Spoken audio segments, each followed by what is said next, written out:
আসসালামু আলাইকুম ওয়া রাহমাতুল্লাহি ওয়া বারাকাতুহু। আলহামদুলিল্লাহি রাব্বিল আলামিন ওয়াসসালাতু ওয়াসসালামু আলা আশরাফিল আমবিয়াই ওয়া সাইয়্যিদিল মুরসালিন ওয়া আলা আলিহি ওয়া সাহবিহি আজমাইন। আম্মা বাদ।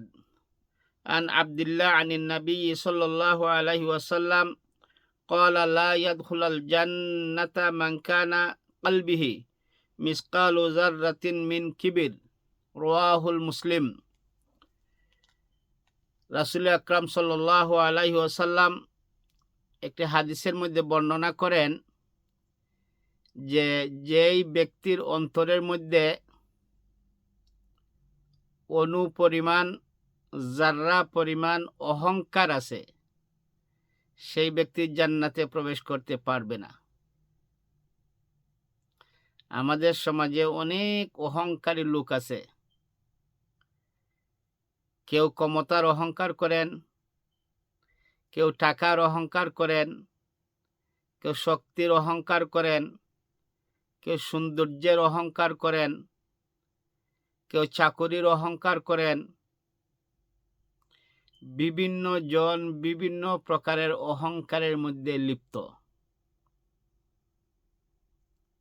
কাউকে টাকায় অহংকারী বানিয়েছে, কাউকে সম্পদে অহংকারী বানিয়েছে, কাউকে ক্ষমতায় অহংকারী বানিয়েছে, কাউকে দলের নেতৃত্বে দেওয়ার কারণে অহংকারী বানিয়েছে। বিভিন্ন জন বিভিন্ন কারণে বিভিন্ন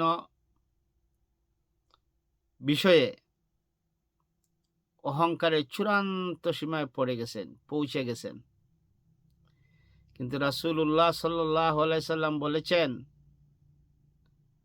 যার অন্তরে সরিষার দানা পরিমাণ অণু পরিমাণ অহংকার আছে, সেই ব্যক্তি জান্নাতে প্রবেশ করতে পারবে না। আজকে আমরা অহংকারের বশীভূত হয়ে অনেক কিছু করি। অধীনস্থ যাদেরকে আছে তুচ্ছ তাচ্ছিল্য করি। টাকার অহংকারে মানুষকে মানুষ বলে স্বীকৃতি দিতে চাই না। ক্ষমতার অহংকারে মানুষকে যথায় তথায় যেখানে সেখানে বেইজ্জত করতে কোনো দ্বিধাবোধ করি না। এইসব অহংকার, এইসব দাম্ভিকতা দুনিয়াতে কিছুদিনের জন্য। অর্থের অহংকার, ক্ষমতার অহংকার, সম্পদের অহংকার, পদের অহংকার, চাকুরির অহংকার, বংশের অহংকার, জনসংখ্যার অহংকার, যাই বলেন না কেন, যত ধরনের যত প্রকারের অহংকার, অথবা মহাজ্ঞানীর অহংকার, আল্লাহ প্রচুর জ্ঞান দিয়েছে, জ্ঞানের অহংকার, সব ধরনের অহংকারী মানুষকে দুনিয়াতে যাই কিছু করেন না কেন, পরকালে এই অহংকারের ঠিকানা হবে জাহান্নাম।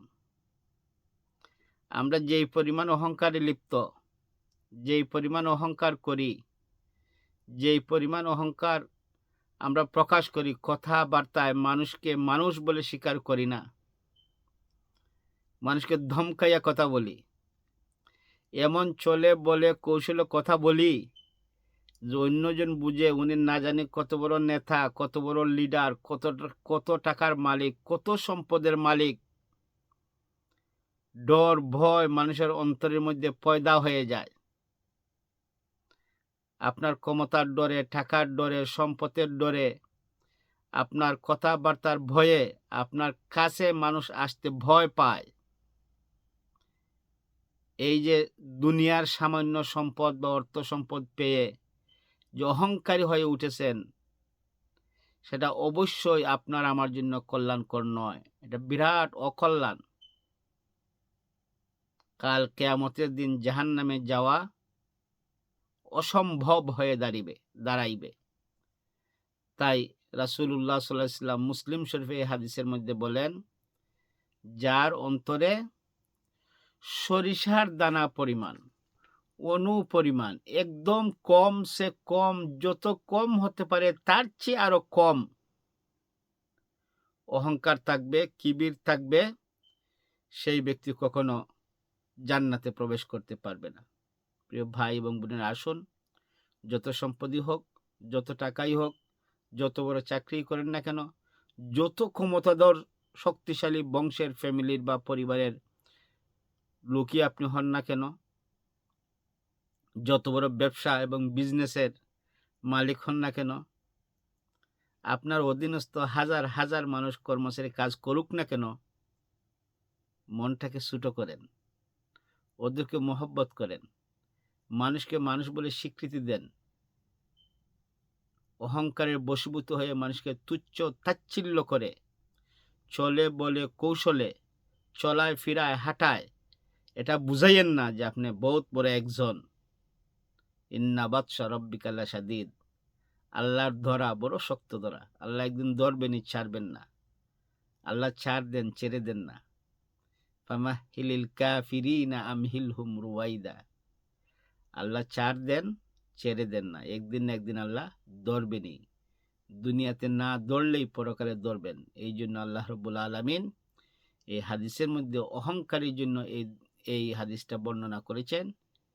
বেশি অহংকার লাগবে না, সামান্যতম সরিষার দানা পরিমাণ, অনুপরিমাণ অহংকার যদি তুমি করে ফেলো, তোমার জন্য জাহান্নাম অবধারিত হয়ে যাবে আর জান্নাত হারাম হয়ে যাবে।